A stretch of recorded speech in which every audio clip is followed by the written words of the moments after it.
行政長官會先。The Chief Executive will first address the Council. Madam President, at the start of a new year, may I wish you all good health and success at work. Before members put questions to me, I would like to say a few words first. The debate surrounding the constitutional development some time ago has now drawn to a close. The electoral arrangements for 2007-2008 have been decided. We will be conducting the elections in accordance with the original electoral methods. And we will also make the necessary technical adjustments in the local legislative process to ensure the conductions will be held smoothly. But I must point out in clear terms that in the remaining term of the current government, we will not be proposing any new constitutional reform proposal. But we will be discussing the concrete arrangements that could lead us to universal suffrage in the Committee on Governance and Political Development of the Commission on Strategic Development.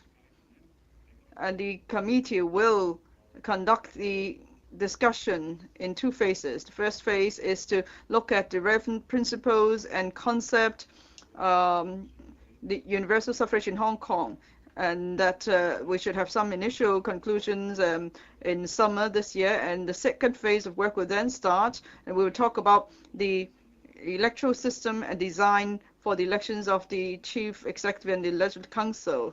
And hopefully we'll be able to come to some conclusion at the beginning of 2007. I plan to complete these two phases of work in the current term of the government. And I hope there will be rational exploration, and that we could arrive at a consensus and create the necessary conditions so that we could move towards democratic development in steady and orderly progress. And then in the first quarter of this year, we will also review the functions and structure of district councils, and we'll start a public consultation soon. After this debate, we must now go back to focus on the economy and people's livelihood, which are the issues of the greatest concern to the people. I'm sure you all know what my policy objectives are. I want strong governance. I want to promote harmony. I want to see economic development, and I always have the people's interest in mind first. Under my leadership, our government will be a government-based government. We will work for the well-being of the people. And I'm grateful to the public for their trust and support all along when I was a public servant and when I'm now the Chief Executive. As you know, I went to Beijing last month for a duty visit. I reported to President Hu and Premier Wen the situation in Hong Kong since I took up office in June last year. That covered the economy, the social and political situation in Hong Kong. I also talk about our current thinking and what we are looking forward to in the future. I also talked to Premier Wen about specific economic issues such as further broadening the renminbi business and implementing as soon as possible cross-boundary major infrastructure projects and expanding the individual visit scheme. State leaders are very concerned about Hong Kong, and they also have a good grasp of the situation in Hong Kong. President Hu and Premier Wen all have given recognition to the work of the SAR government. They believe the situation in Hong Kong is good, and they hope that everyone in Hong Kong would cherish such achievements which didn't come about easily. And then we could speed up development and promote harmony. The central government will continue to give us full support so that we continue to govern Hong Kong in accordance with the law. And there will also be measures to strengthen cooperation and exchanges between the mainland and Hong Kong. Hong Kong's economy is developing well. In 2004, GDP went up by 8.2%. In 2005, we expect growth rate of 7%. And then inflation has come down rapidly in the past 2 years. Hong Kong has entered into the best phase since the Asian financial turmoil. And it's expected that the momentum will be kept up this year, although the growth rate may not be as high as the previous 2 years. And we can see there will be growth in foreign trade and investment, and domestic consumption has also gone up. In the Christmas and New Year holidays just passed, we could see there was some strong spending. But Hong Kong also faces some fierce competition with globalization. All the regions surrounding Hong Kong are developing rapidly, and they all are challenged to Hong Kong. So we must not slack in any way, or we'll be behind for many years. So we have to seize the opportunity to strengthen our competitiveness so that we could move with the times. To strengthen competitiveness, we have to enhance efficiency and lower costs. We have to improve quality and strengthen service. We also have to promote and encourage innovation. There are 6 areas of work for the government to promote economic development and create jobs. 1, we will strengthen the advantages of our market mechanism. And 2, we're going to lower transaction costs in the market. 3, we're going to give more assistance in opening up the locally and overseas. 4thly, we're going to promote infrastructural works. 5thly, we're going to nurture local talents and also bring in more foreign talents. 6thly, we're going to strengthen the advantages we have already, and we will have regard to changing market conditions so that we could respond in time. And then as we promote the economy, we must also improve people's livelihood. With improving economy, the employment situation in Hong Kong is improving. Unemployment rate has now dropped to a 4-year low. Although in recent months, there are more job vacancies, but in individual sectors we can see there is a shortage of manpower. And still, the overall unemployment rate is around 5%. That shows that there is a mismatch between our labor force and market needs. As with fierce competition arising from globalization, there is rapid movement in employment situation. So everybody feels the stress, both the middle class and the grassroots people. And we need to create more job opportunities and address the unemployment problem. And everybody in Hong Kong believes this is our first priority. So we'll pay particular attention to the rights and interests of the middle class and the grassroots. We will take active measures to create more job opportunities and strengthen people's employment capacities. And then I will also be reviewing every aspect of policy areas with all the principal officials, and we will take into account people's expectation and respond to the needs to promote in promoting economic development. But then among different policy areas, among different policy objectives, there could sometimes be conflicts. For example, we want to reduce air pollution, improve air quality. At the same time, we want to ensure there's economic development and there is the energy supply that is needed. And we also have to avoid high operating costs. So we have to take all these into consideration and balance all interests. So through various channels, and I and the principal officials will continue to listen to views, and we will pay district visits as well as according priority in the various areas of work. And I plan to arrange another question and answer session after I have decided the work priorities for the next 18 months for the government. We will continue to promote harmony in society. We will keep up liaison and communication in various sectors. We will try to promote tolerance and understanding, and we will strengthen cooperation with various bodies and individuals. I said last October in my policy address that I would actively promote exchanges and contacts between the SAR government and central authorities. So apart from myself, all principal officials, permanent secretaries, and civil public officials will have more exchanges with the mainland. As for exchanges between legislative councillors and the central authorities. If we want to make achievement here, we all need to work towards this goal. We need to show goodwill and we need to show sincerity. And then we will continue to promote Hong Kong as an international world city. Recently, 2 teachers committed suicide within a short period of time. This has attracted widespread concern of the media, teachers, and the public. If I may say a few words here, for a person to choose to end his life is no easy and simple decision. There must be a host of complicated reasons behind it. But in any event, ending one's life is something regrettable, and it is worthy of our concern and thinking. The city life in Hong Kong is very quick in terms of pacing, and people in different sectors have to face a lot of pressure. Some pressure may come from work and some may be coming from other sources and not work-related. However, I hope that every citizen would know that they don't fight on their own in terms of their pressure. The administration will continue to help our citizens so that they know more about the question of suicide and that they can take preventive measures, and we will provide assistance to them. For the past 2 days, the society have been making statements and counter-statements in relation to the possible reason of suicide of the 2 teachers. Well, to be frank, I don't know why they committed suicide, but in any event, we shouldn't make guesstimates and try to impose a reason on their suicide. This isn't just not a question of not showing respect to the deceased, and it would not help us in our rational discussion of the matter.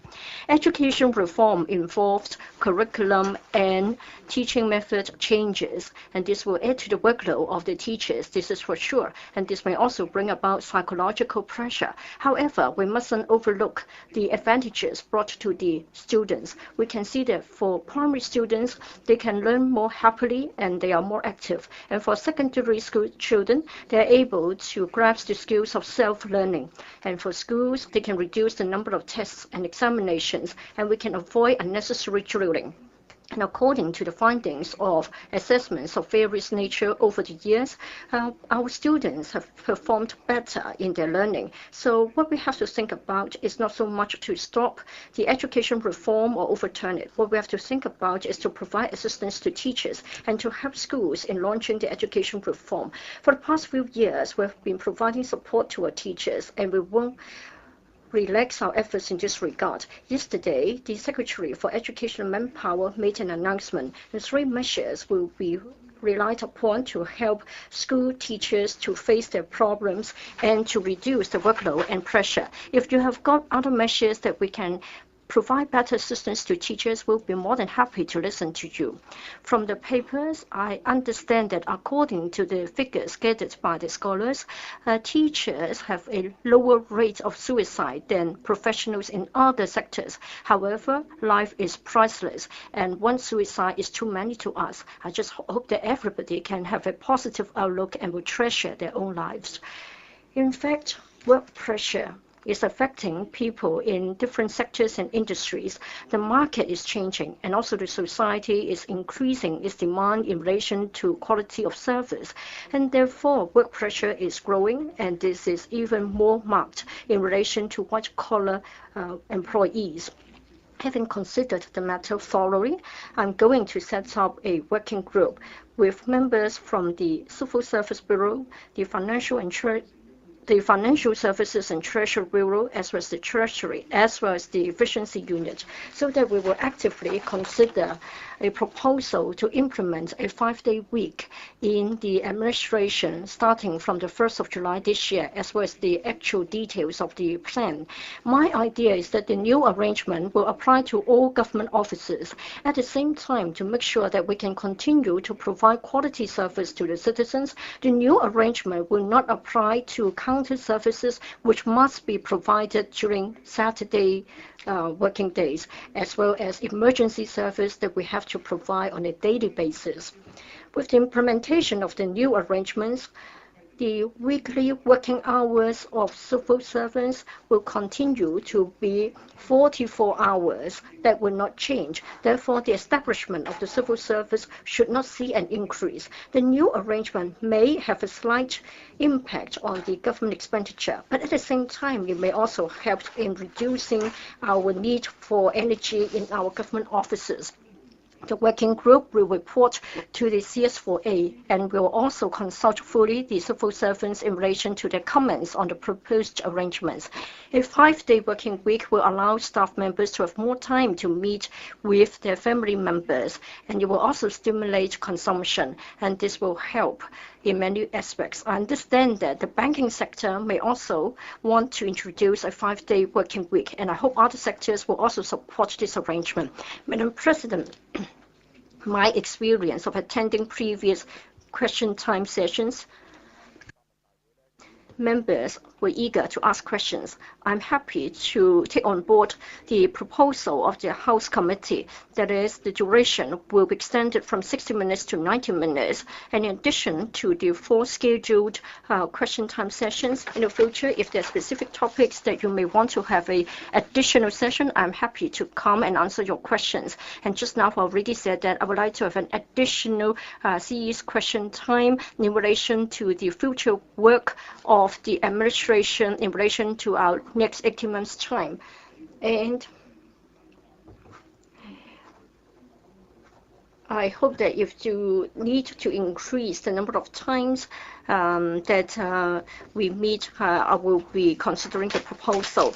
So members, please be accommodating in relation to the arrangements. Madam President, I'm happy to take questions. So the Chief Executive will now answer questions raised by members. A member whose question has been answered may, if necessary and for the purpose of elucidation only, ask a short follow-up question. Members who wish to raise questions will please stand. Mr. Albert Ho. Yes, Chief Executive. I'm the first to ask question. And taking this opportunity, may I wish you great success at work in the new year. I wish you good health. I wish you calm emotions too, on behalf of all members. Now, the Constitution reform package was vetoed. You and state leaders found that regrettable. But I can tell you, for colleagues who voted against the proposal, we equally find that regrettable. We had no choice. We had to make our position known. Now, you said that we must now start to look ahead for the next 18 months. Now, you said you are not going to put forward another new proposal. Why do you want to rule out that possibility? Could there be a possible scenario that during this period, the Democratic camp in Hong Kong, or those members who voted against the proposal, had a chance to communicate with Beijing leaders, and perhaps the discussion at the Commission on Strategic Development could be speeded up so that an early consensus could be reached, and so it may be possible to put forward another proposal within the next 18 months. So why must you have to rule out the possibility so soon? And even if there's no proposal, would you do anything to improve on the functional constituency electoral methods as far as possible, like replacing corporate votes with individual votes? And what about for the CE election? Would you consider a mechanism for a vote of confidence when there is only one candidate? Chief Executive, constitutional development is an important and solemn issue. Now, before we put forward our proposal, we did a lot of work, we did a lot of consultation, we prepared a number of reports, and the final proposal we put forward was a result of careful consideration, and also after we've heard the views of the public. And it was based on the April 26, 2004 interpretation of the MPC, and then we came with a proposal that could be acceptable to as many people as possible. Now, but of course, now this proposal was vetoed. We accepted the decision of the Legislative Council. We're not going to dwell on this, labor on this. And so if we say we're going to come up with another proposal, what would the basis for that proposal? Is it possible that this new proposal would be better than the last proposal? Well, the last proposal was so close to what I consider to be the majority view. It had the majority support of the community. It had the majority. It had more than 50% support of this council. So how else are we going to come up with another proposal that could achieve that? We only have just another year or so for the remaining term of office, so we might as well focus on other areas. Economic development and people's livelihoods are issues of greatest concern to the public, so I'd rather work on those issues to better serve the public. Now, you asked for functional constituencies, could we replace corporate votes with individual votes? Well, you might recall in the fifth report, we did look into the issue. We also consulted the public adequately on that. It's actually not a new idea at all. Before the reunification, there were the 9 new functional constituencies. At the end, it was necessary to start a new stove. At the end, we lost the true train model. So if we go back to that, it will be more controversial. I don't think there will be any consensus. We move in that direction. And I don't think this proposal is I think this proposal is probably less acceptable than the proposal we put forward in December. And I don't think this proposal will have the support or two-thirds support of LegCo. And that's why, for this reason, I believe we should really focus on economic development and people's livelihood issues. On the local legislation we're going to submit, as I said, it would just deal with technical matters, is to ensure that the chief executive election in 2007 and LegCo election in 2008 will be conducted smoothly. And there are new ideas and new proposals put forward without consultation. I don't think it will be possible to do that. You said you're disappointed. We are disappointed. I don't think we should really labor on this any further. Well, let's work on those issues that you could agree on and we could agree on. That'd be more productive. Mr. Albert Ho.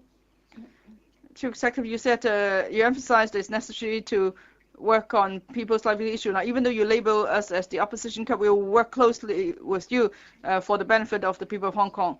But at the same time, actually, there is time for us to do more on constitutional development. First, functional constituencies. If we change it to model, so it's 2 votes per person, in other words, all few million voters in Hong Kong could vote. But if we change it to that sort of model, it will be back to the 94-95 dispute. But if we just replace the corporate votes, we're just talking about a few hundred votes becoming 10,000 votes and so on. So it's a possible partial reform.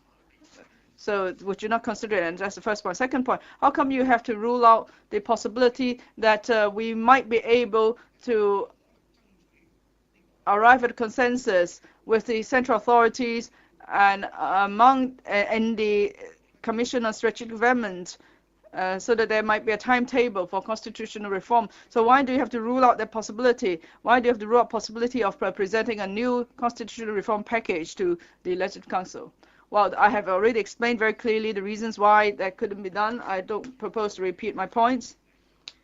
But one key point. Now, on constitutional reform, it's not that we're not doing anything. We'll work very actively on that. But for the 2007-2008 elections, a decision has been made by you, so I'm not going to dwell on that. But for constitutional development, I will continue to work very hard on that. As I said, the Commission on Strategic Development will be looking at that. And as I said, we strive to come to some conclusion within a year. We hope that we were able to work on the design of the electoral methods. We'll have a roadmap, and then we'll also have exchanges, communications with the central authorities. Now, on communication with the central authorities, now I was acting chief executive 3 months. I have been chief executive for 6 months. During that period, I have put in my modest contribution. I hope that there will be more and more mutual trust between those involved in politics in Hong Kong and the central authorities. I've done some work there, and you can all see that for yourself. So I'm not going to repeat, enumerate what I've done. But it's an undeniable fact that there was disappointment upon the vetoing of the reform package. You said you were disappointed. I said we were disappointed, and central authorities also said they were disappointed. And of course, the door is still open, but there must be positive interaction. There is a need to show some goodwill. There is a need to show some sincerity, and there is a need for mutual respect. So I hope we will all work on that. So I hope members like us will all take stock of what's happened, review the situation, and see how we could achieve mutual respect, how we could all make concessions and compromise, and that we are not just absolutely insistent.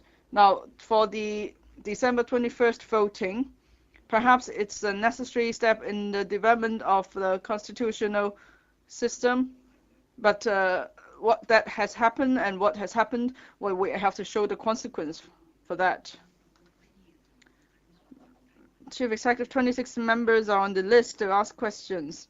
I think the questions were a bit lengthy and the answers were also a bit lengthy. So please, everybody, be concise and precise so more members will have a chance to put questions. Dr. Lui Minghua. Mr. Zhang, on the 21st of December, the electoral package was vetoed, and you told to the media in the remaining 10 months, over 10 months' time, you would concentrate on the livelihood and the economy issues. This is in line with our expectations. In the light of our special economic structure, and I think it has a lot to do with our economic positioning. So please tell us, how are you going to position our economy? Is it going to be like a city economy or an independent economy? What measures have you got in mind, and what is the timetable, and what is the role to be played by the administration in promoting our economic development? This, of course, will become the contents of a master's degree dissertation, but I just hope that you can give some answers to my questions. Madam President, so what I'm going to do, Mr. Zhang, this is a broad issue. So I don't think we should make it difficult for you. So I don't think we can ask you to be very comprehensive. So it is up to you to make up your mind as to how to answer this question. Well, first of all, I was brought up in a capitalist economy. I'm a Hong Kong citizen brought up against such a background. So I won't talk about the positioning of an economy or positioning of a city because they are concepts of a planned economy. We should look at the trends of the market and then we will follow suit. I think the basic law has made it clear that we should become a financial center, a center for commerce, business, and shipping. So in fact, they are what the nation needs in relation to the services. So if we can play a role in this regard, we can meet the requirements of the rapid development of our country. So I've already said that in 6 aspects, we are going to enhance the market, lower business costs, expand overseas market, promote infrastructural development, attract overseas talents, groom our own talents, and we should also respond to the rapid changes of the market. I think this is what the administration should do. I don't think we should set ourselves a task and then try to spend government money on that. That would be too controversial. Looking at the, it seems that our measures are effective. Last year, the growth rate was 8.2%, and then this year, 2005, 7%. As to the latest figures, I'm sure in March or in February, the FS will tell us the figures in his budget speech. I do foresee quite a rapid increase. Of course, there are many gaps in the market, and we have to respond to the needs of the market. Say, for example, for the textile and garment industry, yes, since the opening up, the U.S. is imposing restrictions. we have responded to the market, and we are able to encourage manufacturers to come back to Hong Kong to start their business. I'm sure there will be announcements soon, and I think this is something good for our labor sector as well. So the government has responded in this way, and I hope that members can remember that what we have to do is to respond to the market. And we know that in terms of our economy, we are very much externally oriented and we have to depend on others. But at the same time, we have to be confident in our infrastructure in terms of banking, manpower, and other aspects. But of course, we can't just rely on the administration and ask the administration to point a way forward for us. In this way, this may not be the best way or optimal way to use our resources.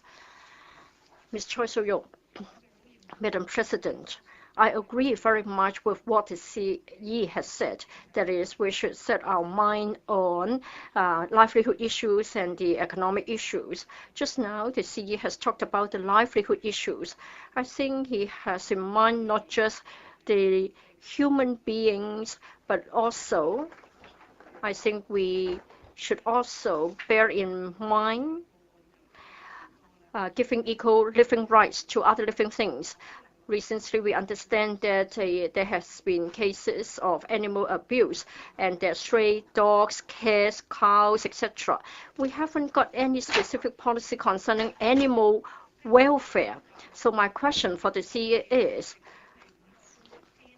for things that are good, like 5-day week and also energy conservation, etc. You have been very decisive in taking such measures. So my question for you, CE, is that recently the society is asking for heavier penalties for animal abuse. So do you think that we should identify suitable places so that we can have parks for dogs and cats, and we should also come up with a more comprehensive policy and legislation to safeguard the well-being of animals? Well, you have been keeping pet goldfish at home, so you love animals. So would you have the same sort of attitude towards animals so that you can respond to the aspirations of quite a large number of people in the society? Well, this is a new topic.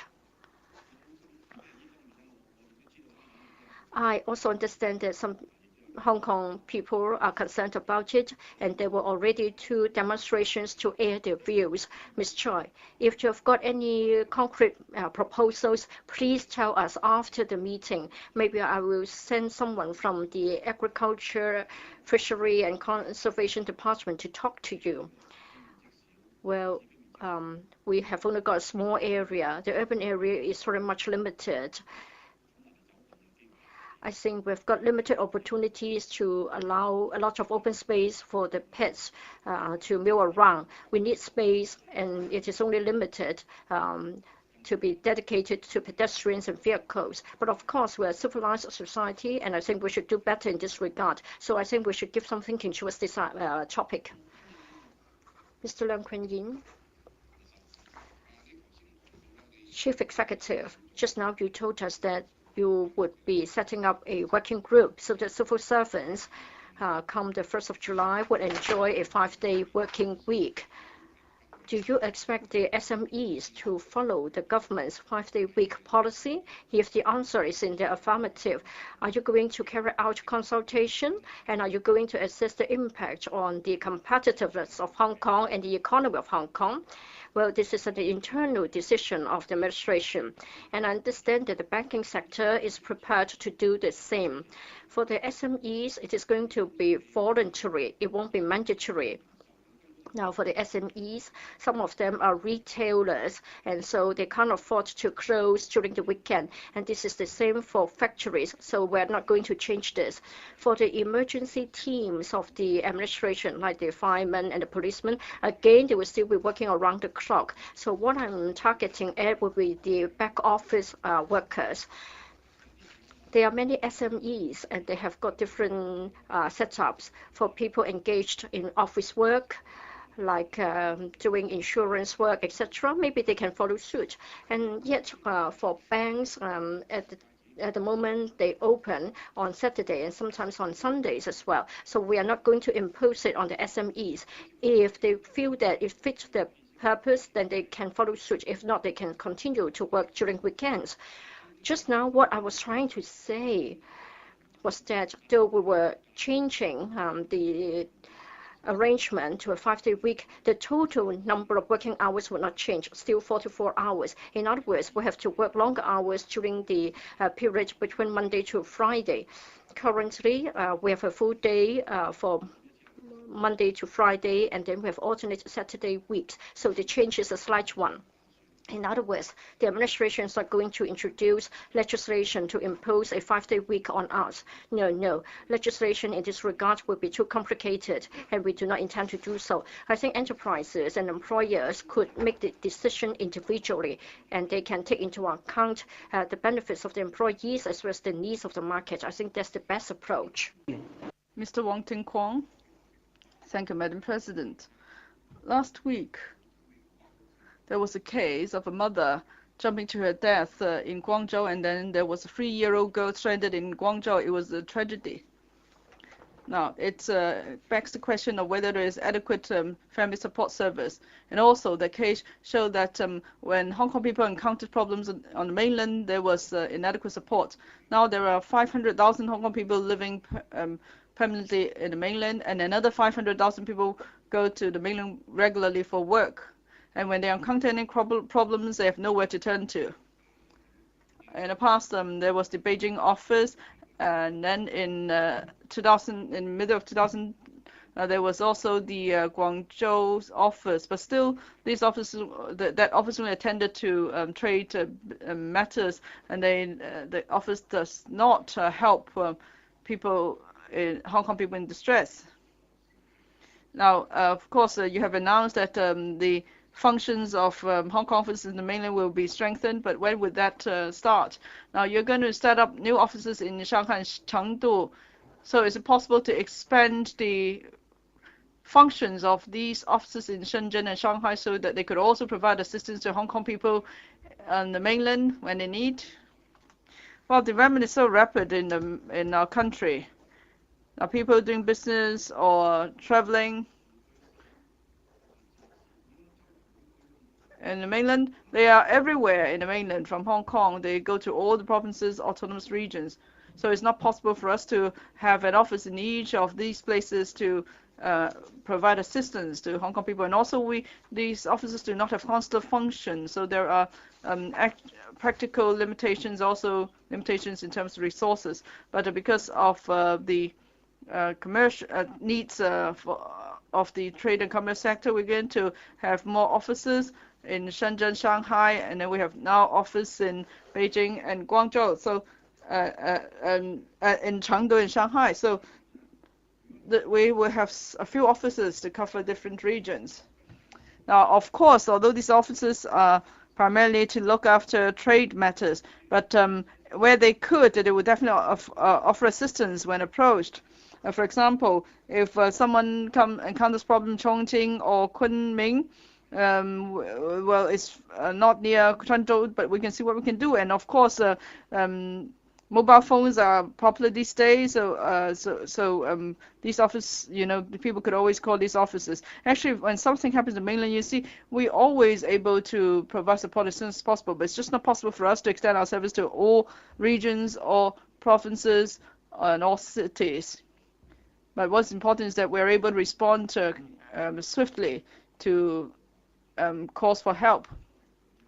The Chengdu and Shanghai offices are mostly actually just economic and trade office, so they're there to look after trade matters primarily. But if Hong Kong people encounter any difficulties, they will certainly make use of the limited resources to provide assistance as far as possible.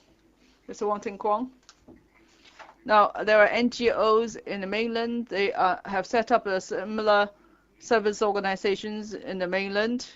So would the government cooperate with them so that services could be provided to Hong Kong people in need? And would you provide any resources support to these organizations? Well, we'll do as much as we could. We'll see what can be done. As of course, funding requests need to be endorsed by the Finance Committee, and to make sure that money is well spent. Now, if we give resources to these organizations, sometimes it's hard to monitor how it's spent. So we need to find feasible way to do that. But I fully appreciate your point. Actually, many have put forward a similar request to me. Actually, we are doing a lot more in the past few years. But then we must also understand that when people are out of Hong Kong, they must, in another place, they must always respect the laws of that place. Now, our 2 new offices hopefully will be set up in autumn this year. Hopefully then we'll be able to strengthen service in this respect to some extent. Mr. Lau Wong-Fat. Thank you, Madam President.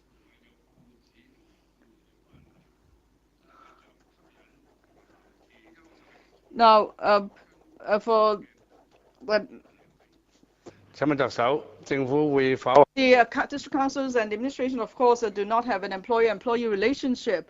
But is it possible to come up with a retirement protection scheme for district councillors, like end of service gratuity or other forms of pension funds? Provident fund, so district councillors won't have appalling retirement. Well, I'm sure you're referring to Mr. Lam Chak Peel, but if you take part in politics, there are a lot of risks. I fully appreciate that myself, but I think that we have to take it step by step. Actually, in the Legislative Council, this has been raised time and again in the past few years. And we will probably talk to the Commission on remuneration of electoral members and see what proposals could be come up with. Personally, I keep an open mind on this. Now, in the past, members of the public take part in politics in part-time capacity, but now they are more involved and very dedicated. So perhaps we could take some positive measures. Well, let's first start with the Legislative Council. Mr. Lau, perhaps. Dr. Fernando Zhang. Madam President, after the vetoing of the constitutional reform package, the Chief Executive has said this many times, and he said it again today, that he will now put more time on economic development and people's livelihood issues. So my question for the Chief Executive is this. Now, in your mind, what is the most urgent people's livelihood issue in Hong Kong? And what concrete measures do you have in addressing that most urgent issue? I think it's first and foremost employment issue and improvement to workers' livelihood. Now, for unscrupulous employers, we'll do something if they're exploiting employees. And for unemployment issues, we have also taken a series of measures. Yesterday, there was debate on labor protection and labor rights. Now, I'm fully aware of the debate. Actually, at the Labor Advisory Board, they're going to come to some conclude decisions on maximum working hours, minimum wage, and we'll continue to work on that. And then on training for employees, more and more is being invested in that, and we'll continue to keep up our work there. So, in other words, working condition, treatment, competitiveness, and remuneration of workers, these are all areas we need to work on. In particular, we need to look at youth employment. And then for those who are above 50 years of age, who have no specific skills, we would also like to do more to help them with employment. So we will continue to review our work in all these respects. I believe this is what Hong Kong people are most concerned about. Dr. Zhang. Well, I'm glad the Chief Executive is concerned about the basic rights and welfare of workers. But I think we've been debating minimum wage for years, and now there are hundreds of thousands of full-time workers who are paid less than $5,000 a month. So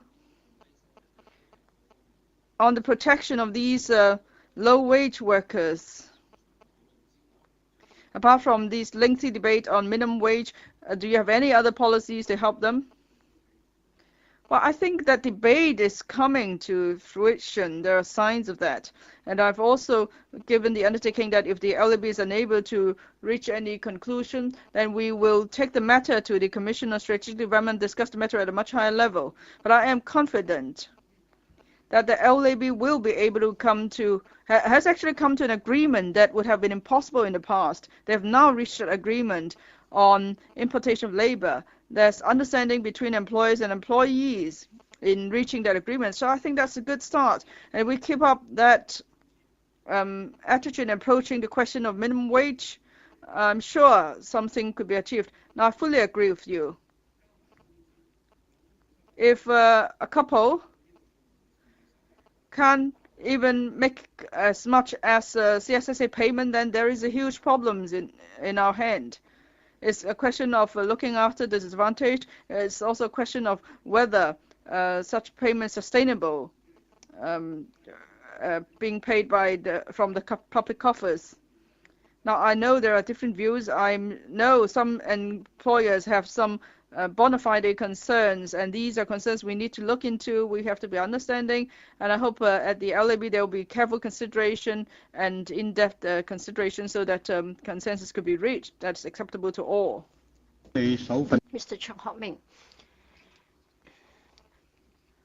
Chief Executive, in your first policy address, you did say that you would like to move back the boundary of the closed area. I think this has brought good news to us, especially those living there. But then for many months, we haven't heard anything about it. The DAB, as well as the Hansard, have already carried out in-depth study and research in relation to the opening up of the closed area, and the report has been sent to the administration. But we haven't heard anything from you. So today, in relation to the development of the closed area, what is your future plan and what are the concrete measures? Can you comment on that? At certain forums, the business sector is really interested in having a place where they can try to attract the return of certain sectors like the jewelry, and the clock and watch industry, etc., so that they can try it out. Well, Mr. Chang, let's not talk about in concrete terms what can be done there. But first of all, it is not right to say that we haven't done anything about the idea of opening up the closed area. In this year, the Security Bureau will make proposals concerning where the line should be drawn. At the time, the question of smuggling in shuttlecock is not an easy problem to solve. So if we don't have adequate safeguards there, then I'm afraid that there will be a lot of illegal activities there. Therefore, we have to look at the matter in this way. First of all, in relation to our proposals, the details should be tabled for the public consumption and debate, and we may also have to introduce a piece of legislation, and we may also have to construct new fencing so as to put it in place. So we need to consider the matter more. We will certainly consider your proposals. Well, I think we need to be frank here. Shuttlecock is indeed a big issue. It isn't a minor issue. Smuggling is still going on now. So on the one hand, we want to allow for commercial development and rejuvenate the economy there. But at the same time, we want to eradicate and prevent smuggling activities there. So we need to look at the actual issues. By reducing the size of the closed area, I'm sure we can release land for other purposes like commercial use or recreational use, and I'm sure it will bring about a very vibrant area there. Mr. Sheikh. Thank you, Madam President. Just now, the CE has talked about the idea of having a 5-day working week. I think all employees and their family members would be glad to hear this piece of news. But then there are tens of thousands of workers have to stay at home and can't go to work. This is especially so in the construction industry. In your policy address, you have said that you are concerned about their plight. It is said that their unemployment rate is still at a two-digit figure level, like over 10%, and you have referred to the development of the Tamar site. So my question for you is that for the 2 years ahead of us, are you going to give us a timetable as to how many works projects will be proposed and how many jobs will be created as a result? And then for the Tamar site, there is opposition to the development of the Tamar site. So are you going to withdraw your proposal? The construction industry doesn't like that to happen at all. First of all, I always understand that a general figure of unemployment of 5.3% in fact hides many pain and suffering. In the construction industry, it is glad that it has now come down from 21% a year ago to 10% now. But it is still doubling the general unemployment rate. Not just the construction workers, but also construction industry-related professionals are suffering the same fate. So we in the administration very much hope that on the one hand, we maintain the level of $29 billion in terms of our expenditure on infrastructural projects. We would also like to see more projects coming on stream. We have completed the projects like the Disneyland as well as the Deep Bay Link, but then a number of projects are being held at bay. For example, the Wan Chai development, the Central Wan Chai bypass, etc. So this may have an impact on our expenditure in the coming years. In this year's policy address, I know that there will be controversies concerning major projects, but for less controversial projects, we would like to quicken the pace, like the minor projects in the rural areas, minor projects like the maintenance and repair of community halls. We are especially interested in labor-intensive projects, but then this is not enough. We must have some major projects before we can maintain the level of spending, and then we can be sure of the number of construction workers required. Well, in fact, we have to employ quite a large number of workers when we embark on the projects. Other than the over 100 minor rural projects, Tamar site will be another major project. I understand that among the electrical members, you have got diverse views. Some of you may have reservation. I'll try my best to convince them. I hope that if you have a consensus here, there won't be a delay. And in fact, for the Tamar site project, in the past, you had already had a detailed discussion. In the past, we weren't able to do it because we couldn't afford it. Now that the picture has changed, I hope that we can do it. And we hope that in the second half of this year, we can also prepare the tender documents, and then we'll go to the finance committee to get the funding. And let's hope that in summer we can have a start, and then in 07 we can actually commence the Tamar site project. You know that there are other projects like the Sha Tin Central Railway Line, and we are also considering, I have to be careful here, the Northern Loop of the KCRC, and also the feasibility of the Island South Line of the MTRC.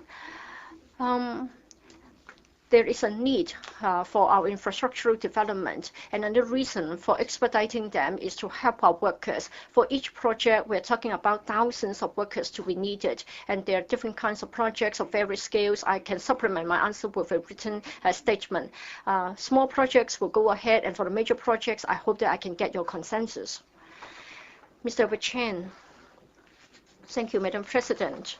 Just now, the CE, in his opening remarks, have said that he would adopt a rational approach in constitutional development and he will try to create harmony when tackling this problem. However, all such remarks have to be tied in with action and policies. He can't just talk and talk. In the past 2 months, I don't think he has adhered to these two principles. In fact, he is enlarging the gap. He has been enhancing the conflicts. There's been smearing, distortion, all sorts of tactics have been used to reach his goal. I don't understand his question. He has to state his question. I can't answer the Question. He must tell me how I have been smearing others, how I've been distorting others. Well, the CEO is concerned about the distortion and smearing tactics. Well, in fact, I've made similar remarks in the past in this chamber, but it seems that you haven't made a response, and it seems that such words haven't reached you. No. The CE shouldn't be changed from a lonely salesman to a dominant and unreasonable salesman. Now, in fact, the CE has talked to the senior staff in the media that 6 members have promised to support you in the political development reform package. Well, all the Democratic camp has said that none of them have supported you, have said that they will support you. Were you telling lies, or were you trying to resort to distortion or smearing tactics so as to smear those who have never promised you that they will support you? So on this occasion, would you like to clarify the position?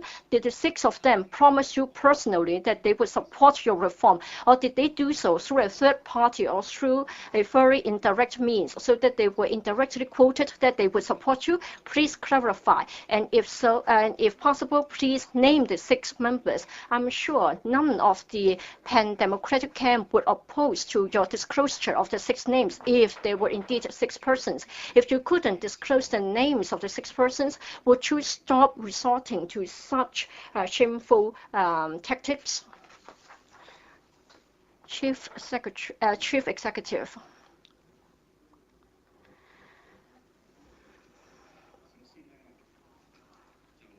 First of all, as the CE, I have to honor my words, and I mean that what I've been saying is that I would not be using lies and I would not be telling lies. I think you didn't use the right word just now.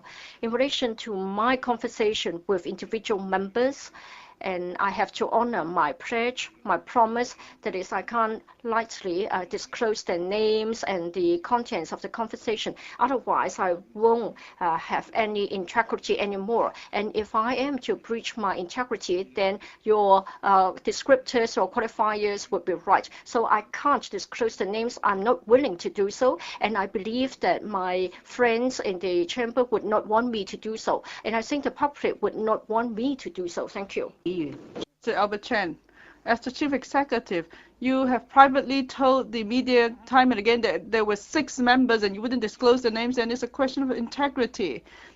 Unless these members are opposed to that, would you consult them? You know, the 25 Pan-Democratic camp, other than Mr. Lau Chi-sheng, well, all here. I don't think anyone from the Pan-Democratic camp would be against you naming those people. Did they tell you in person? Did they promise you in person? Or was it through a third party or fourth party, or many other parties, or were there others, you know, the close aides or whatever? Did these 6 members personally tell you, promise you that they would support the package?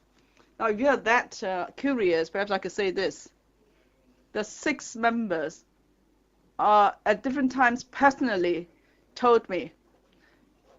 But if you want me to say so, I can say that these 6 people don't include you, okay?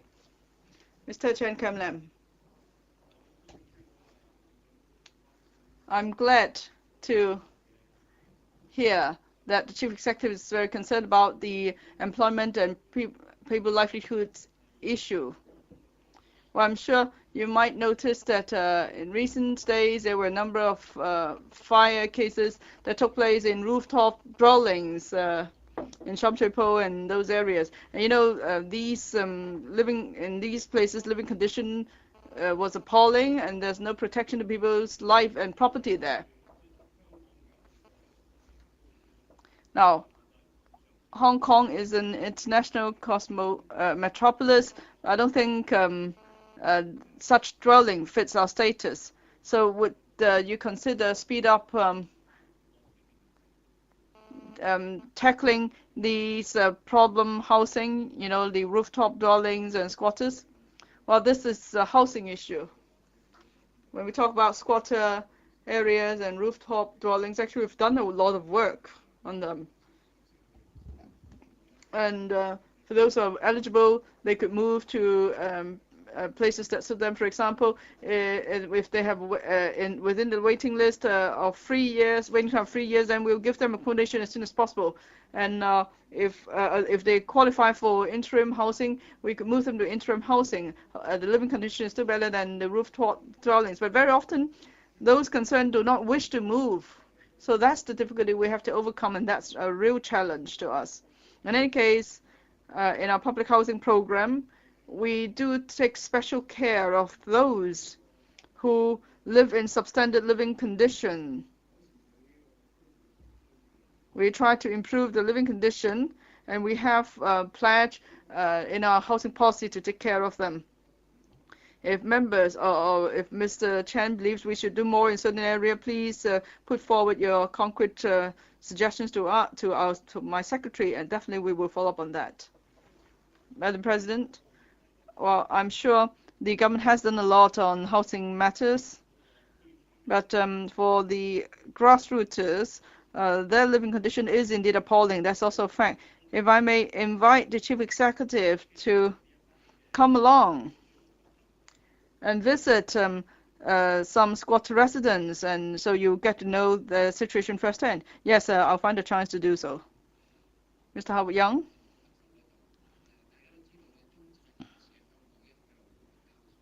Now, if I could ask the chief executive, you know, the middle class pays the bulk of tax revenue, but they enjoy the least benefit and welfare. And then of course, salary tax has also gone up in 2003, 2004. Now, the economy has improved, and chief executive has said that there may be room for tax reduction. So would you talk to the financial secretary? And if there is indeed room for reduction, would you pay particular attention to relieving the burden of the middle class? For example, lowering the salaries tax to the previous level so that the burden will be lessened on the middle class. Before I was the chief executive, I become the chief executive, I was once the financial secretary. And when I was the chief financial secretary, I would like to work independently. So I have full respect for Mr. Henry Tang's decision on such matters. Now, on the burden on the middle class, and if anything could be done by way of tax concessions, I'm sure every time when the financial secretary draws up a budget, he will always consider it. I'm sure Mr. Henry Tang will consider this, and personally, I will respect his decision on these matters. Mr. Andrew Zhang. Thank you, Madam President. First of all, my apology for being late. I came from the Taipo District Council, but I was driving here. I heard the Chief Executive mention the 5-day week question. I'm glad that the government is going to take a lead to implement 5-day weeks.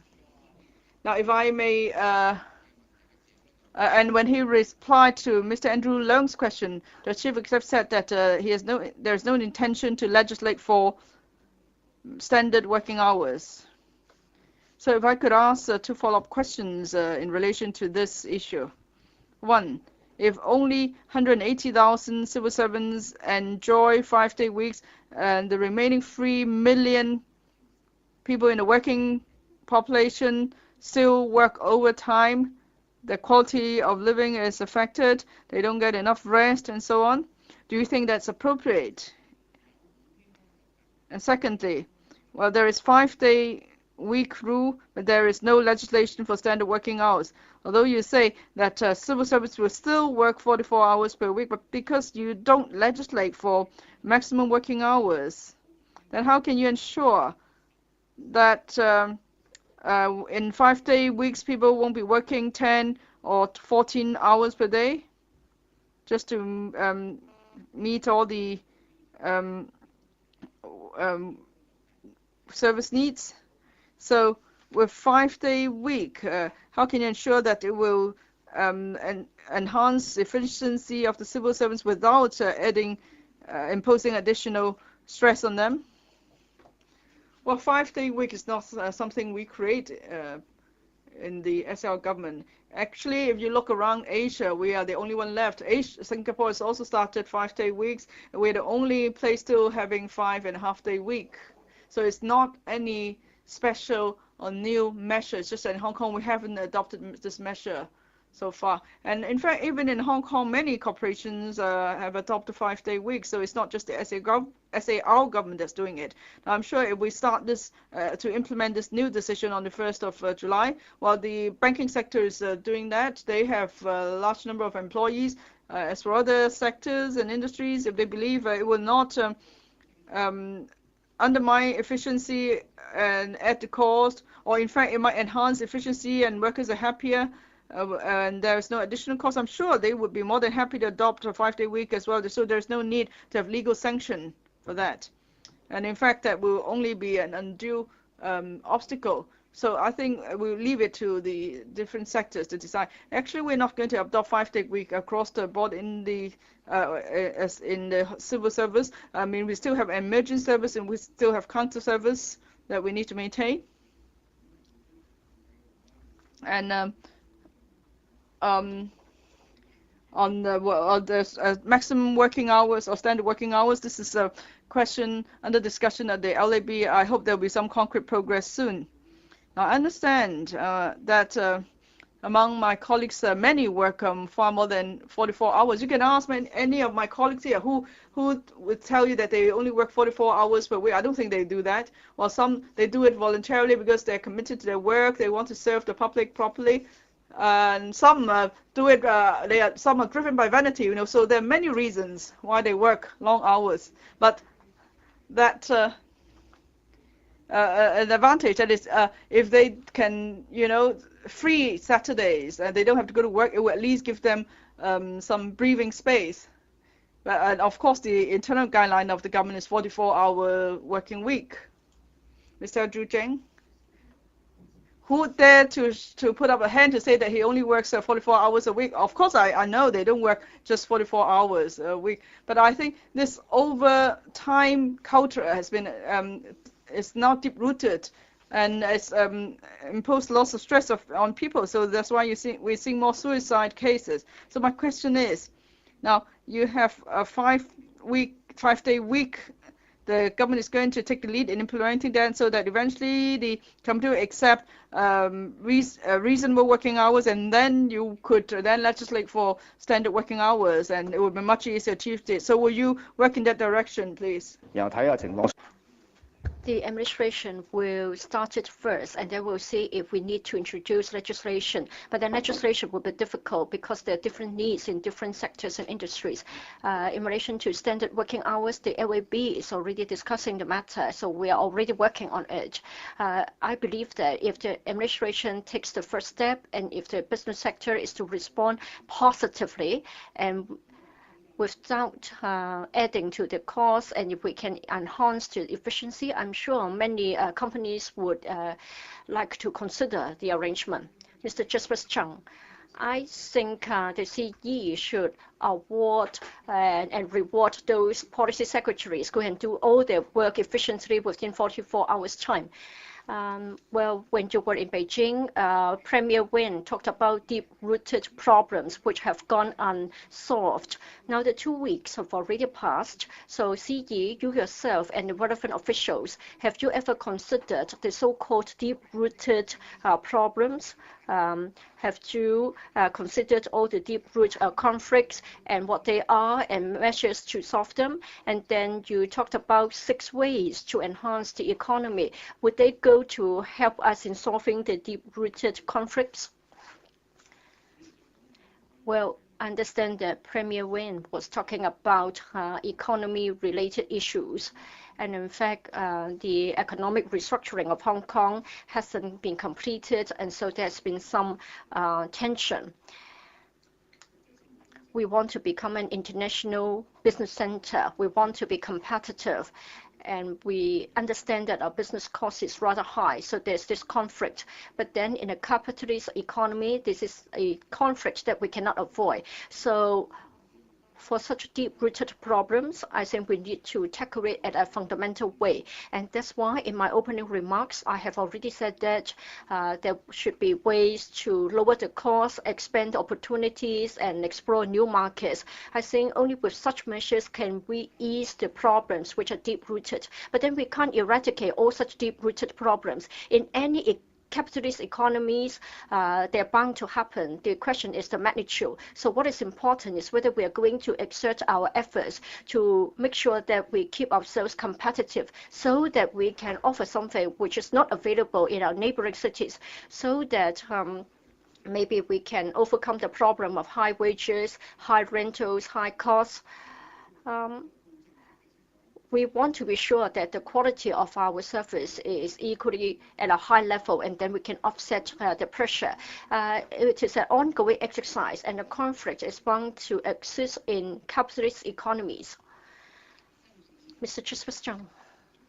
Madam President, I think what the Premier was saying was that such deep-rooted problems and conflicts had not yet been dealt with. Now, CE, you are saying that they can never be solved. So it seems that you are saying that Mr. Wen, the Premier, does not have a good understanding of capitalism. Well, for the wealth gap, cost differences, I think they are the characteristics of a capitalist economy. If you believe that this will give rise to social conflicts, I'm afraid that this can't be overcome. In Hong Kong, we have already done something about it, like providing CSSA, providing retraining opportunities so that people become more employable, so that people can get higher wages, so that employees add to their value. I don't think we can talk about total elimination unless we have socialism, so that we have one single wage level for everybody. Maybe I got it wrong. Maybe the Premier had something else in his mind. But I think he was referring to deep-rooted conflicts in the economy. I think he was referring to the difficulties in our competitiveness, as well as the problems which have been outlined, like the wealth gap. I think in all capitalist economies, especially in financial centers like New York and London, Hong Kong, Tokyo, I think we have the greatest concentration of the richest people, and again we have the poor people being attracted there, so it will remain.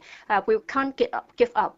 We should try our best. We should make them more employable. We should enhance their capacity. They would never remain poor. I think in a few years' time they may be able to come out from the poor class, and then we can solve the problem of intergenerational poverty. I think it is a reality that capitalist economies must accept. Mr. Chairman Kwok. Thank you, Madam President. Mr. Chung, I want to say my observation. I haven't vetoed the education reform. I have not said that I would like to overturn the education reform. I have used my diction very carefully.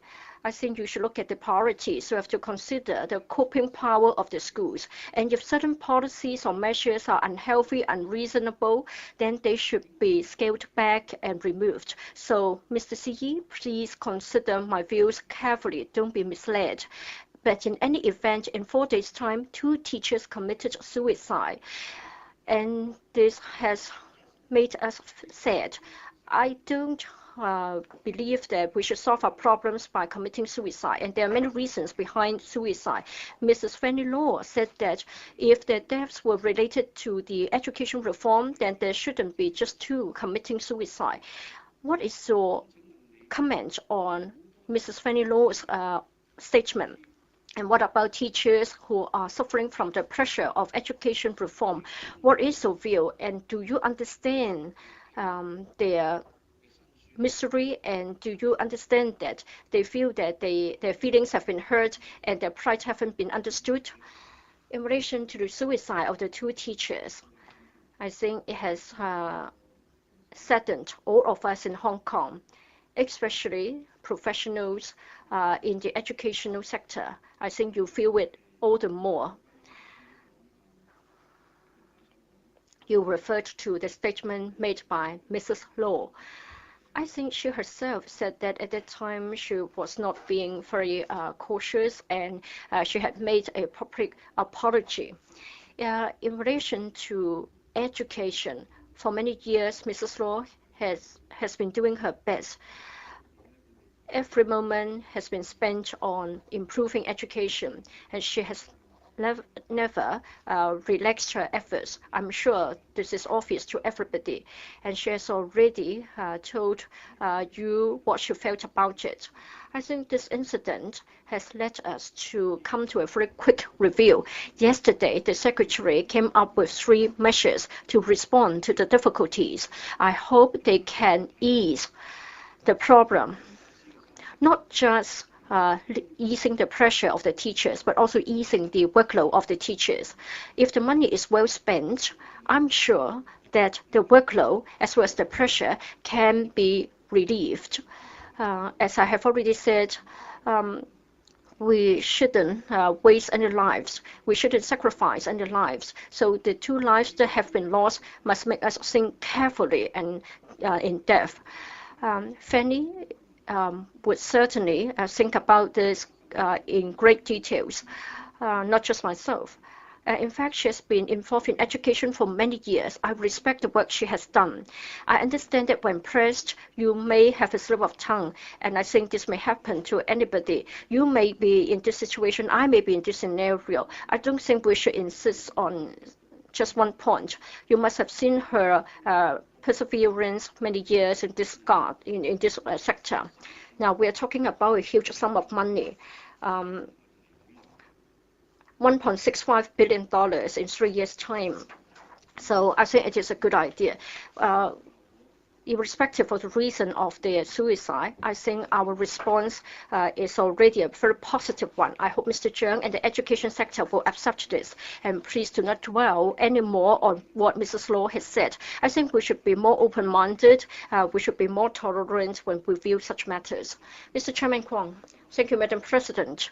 Of course, I'm grateful that you are so concerned about education, and I'm grateful that you are introducing the measures. But I'm still not yet satisfied with the measures released.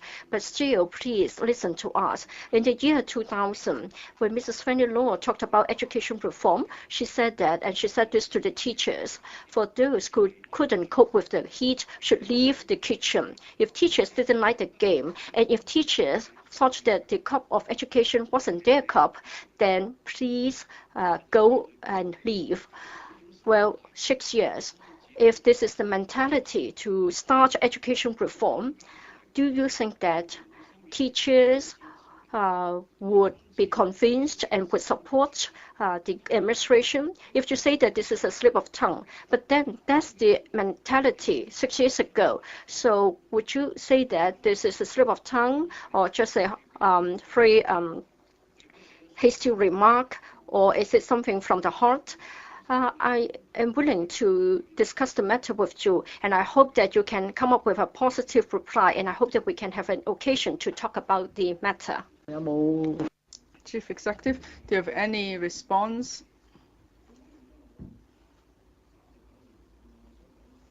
Now, if you list out all my 4 points in the past 39 years, it will be a long list. Everyone in public office may have a slip of tongue every now and then. I think let's just look at the bigger picture. Let's not just focus on one single act of a person. What I have seen is that Mrs. Fanny Law is absolutely dedicated to education. She's involved herself completely. She's fought for resources for primary education, secondary education reforms, and so on. So let's look at the broader picture. I hope you do that. I hope teachers will be tolerant in looking at this issue. Everybody is working very hard, and many are working long hours, and very few work as long hours as Mrs. Fanny Law. As for meetings, we have meetings often. If you want to discuss education matters, well, Secretary and Fanny are the experts. You could first talk to them, and if there is anything I could help in any way, most definitely I would be happy to be involved. Mr. Ronnie Tong, thank you. Just now, the Chief Executive said he paid attention to our debate yesterday. Now, the functional constituencies led by the Liberal Party continue to play the role of opposition camp on people's livelihood issue. I wonder if you have noticed that. 33-1 votes, the motion on comprehensive review of labor legislation was vetoed. So even you agree that could be reviewed, but they won't even allow a review. So you can see that the opposition camp of free economy always make use of the votes they have to veto issues on people's livelihood. They want to create unfairness. They want to deepen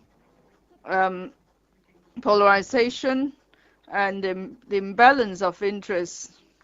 Now, Chief Executive, just now you said you take it upon yourself to promote harmony, social harmony. So what concrete measures have you got to resolve such deep-rooted conflicts of the rich suppressing the poor? We are an open society. There are employers and employees. They have different interests. What is important is that there is a forum for them to discuss their issues, to see what could be resolved and what couldn't. In fact, in the past few years, you can see there's a constant improvement on labor issues. And now we've come to some of the fundamental issues like minimum wage, standard working hours, and so on. And on these issues, there is now a platform for discussion. Now, on the review of the labor legislation, maybe some are not happy with the wordings of the motion, so they can't support the wordings. It does not necessarily mean that employers accept the current system entirely. They don't see any room for change at all. No, I don't think that's the case. I'm just saying we cannot use a high-handed approach to force people's hands to do anything. We need the understanding of both parties before we could achieve anything. What I can see is that there is improvement year on year on labor issues. Now it's a question of how we can take a big stride forward. And so it's a question of how we could achieve that, how we could be more bold in achieving that without affecting social harmony. That's important. Except perhaps I didn't put my question properly. I don't think the Chief Executive understood my question at all. The crux of my question is that political system cannot be separated from people's livelihood issue. What we can see, well, the Liberal Party is like, if the Liberal Party, just like you say that the Democratic camp vetoed your package. So it's a question of voting right. So whatever consensus we try to achieve, actually there is a fundamental flaw or defect in the system. So how could you address that? Well, to change the arrangement, we have to change the system, we have to change the legislation. Are we doing something there? I thought in the fifth report, we came up with a proposal to address these deep-rooted issues that you referred to. So we have to do it first side. So we put forward a proposal, you didn't like it, so we had no choice. We just had to think of something else, but it cannot be achieved overnight. Now, my question is, the Chief Executive said he would now focus on people's livelihood issue and he would not talk about constitutional development issue. But I'm asking the Chief Executive if he agrees the two could not really be separated. I cited an example. You've used up your time. Please be seated. And also you did not go by our rule. You asked one extra round of questions, but to save time, I won't take that up with you. But Chief Executive, if you wish, you could give a reply. Politics could not be separated from all other people's livelihood issues. They are related, but we have approached the matter on two fronts. People's livelihood issue, we have to work on those. Within the framework, we could try to improve our work procedure as far as possible. And then in the constitutional development study, we could see if we could expand the framework, if we could bring about some relaxation or remove some of the restrictions. So that's what we're doing at the Commission on Strategic Development. Mrs. Sophie Leung. Thank you, Madam President. A question for the Chief Executive. Now, at one of the panel on wealth services meeting, we started the slogan, starting anew. We hope all the frontline people and so on will actually work from the heart. We don't just look at whether there are resources or hardware. And it seems that it's agreed that we could all start work with our heart on family violence and other issues. Now, at another occasion recently, it was also agreed that we could promote the slogan, work with our heart. And what about government officials? I understand, I'm sure many of them are just as dedicated. They work by dedication.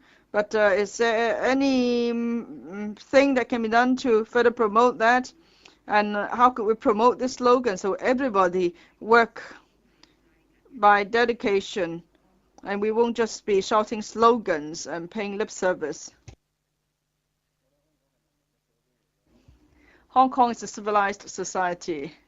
I mean, working on one's conscience, I'm sure is a matter of a natural reflex for many. And if people leave, well, people will be rewarded if they are dedicated in their work. And of course, we'll have to we have to accept this pressure. And often we could be criticized, like what Mr. Albert Chen said. You can tell people could hold invectives like that. But I accept it. I'm sure he's well-intentioned. I hope he would also accept that I'm working with dedication. And I'm sure all my principal officials are working with dedication and conscience in serving the people of Hong Kong. And by doing that, we could then certainly promote genuine social harmony. That is, we accept ourselves, we accept others. And we'll be candid in voicing our views and concerns. Then I'm sure that then there will be a lot less disputes. Mrs. Leung. Well, I think the Chief Executives answered part of my questions, but if I could elaborate further. On the Liberal Party actually doesn't want to feed the public with sugar coated poison sometimes on people's livelihood issues. So can we look, well, so how can we help the public to look at the longer term issues so that they could distinguish which are sugar coated poisons? You mean you're not just talking about working by dedication, talking about the deeper level comprehension of issues? Well, actually both, really. Okay, I don't think the Chief Executive needs to respond. Ms. Emily Lau. Mr. President, the Chief Executive said that we couldn't say that the vetoing of the Constitution reform package didn't happen. While some members of the public thought you were like a child, you lost in a game, you just throw a tantrum. Now, you're saying that now the relationship between the Democratic camp and the central authorities will become unusual. Now, you went to meet with the central authorities, and then on the very night when the proposal was voted down, you and the Chief Secretary met with the press, and you labeled us the opposition camp. And actually, you went to rally one of the pro-government party in their campaign. So how unusual is the relationship now between the Democratic camp and the government or the central authorities? Have you now formed an alliance with pro-government parties? Would you be taking measures to suppress the Democratic camp and impose pressure on us? First of all, the term the opposition isn't really that negative, so you don't have to mind too much about it. In terms of politics, it is a relative term, so it is relative to the ruling party, the rulers, as well as the people ruled. So as a political concept, the term of the opposition only talks about a phenomenon, a fact. It isn't positive or negative in any way. For a pluralistic society in Hong Kong, we're bound to have the opposition camp. It depends on what the opposition camp would like to do, what they want their role to be. They may want to exercise a monitoring role so that they can make constructive criticism on the inadequacies of our administration. And then the opposition may also say that they oppose everything for the sake of opposition. So you have to be clear and choose which role you want to take up, and you don't have to be that you mind too much about that. As I have said, that happened, and we can't regard it as if it has never happened. And it isn't just a child's play. It is a serious matter. According to the basic law and according to the annexes to the basic law, we have been doing a serious piece of work, and it isn't a child's play. It isn't a game. So as the CE, we have to review the matter. We have to summarize what has happened. And I hope that Ms. Lau, yourself, and others would also try to think about it, review it, so that we won't let down the public. We won't be wasting our time, so that we can move forward our constitutional development. I've already said that communication will continue, but communication must spring from sincerity. And it must be interactive. It can't be bundled. It can't be something like unchanged positions. It can't be a case of no compromise at all. Otherwise, it will be political activities at a low level. So we have to have it at a higher level. It must be interactive. That's how I see it. Madam President, first of all, the CE didn't answer my question. That is, in what way have our relationship with the central authority become unusual? And he hasn't answered the question about the governing alliance between the administration and the pro-government camp, because you are on their side, they are on your side. We also do not regard it as a child's game, but then everybody would like to enlarge the electorate. So it is not that we don't want to do anything about it. The CE has always been saying that the dialogue is still open. But since October, the pan-democratic camp has been asking for a meeting with the CE, but no, nothing has happened. And many people have asked for discussion sessions with you, but there has been no response. So can it be regarded as a response at a low level? Well, if you are not willing to change your position, that is, if you can't accept the lack of a timetable, if this is your fundamental position, then I will try to see where we can find room to relax and try to secure the support. If the 25 are together and we try to talk, do you think that we can get anything? I think it is difficult to see any progress being gained if we talk in public with so many people. So I think we try to seek a solution within a short period of time. We try to see whether there is any way that we can make it successful, but I found it very difficult. So what I want to say is that if we want to move it forward, I think there must be some goodwill, sincerity, and interaction and mutual respect. So goodwill, trust, respect, interaction, I think it is inadequate. There must be more efforts on one side. Of course, the administration will want to have its proposals endorsed, and will try to lobby the members. If members are willing to listen to our story, listen to our arguments, then we'll spend more time on them. But if some people are saying that they would never change the position, I've read in the papers that certain people would never change the position, then there's no way that I can do anything about it. So if a electoral member is to support the administration, and if there is this attitude, then we'll try to talk to them. And if there's indication that there's room for negotiation, we'll talk about it. We can't clap our hands here. The convention is that if you want to show your appreciation, you just bang on the table. But you are not allowed to speak. It is not yet your turn. But then the session has come to a close. 18 members have asked questions. I'm grateful that the CE has answered your questions. Some members who haven't got their chance may be disappointed, but next time you'll have a great opportunity to ask your questions. I would like to thank the CE for agreeing to have another one more session to us. I think this will be a practice to be repeated. So the CE will now leave the chamber. Will members please stand? Thank you, Madam President. Thank you, members.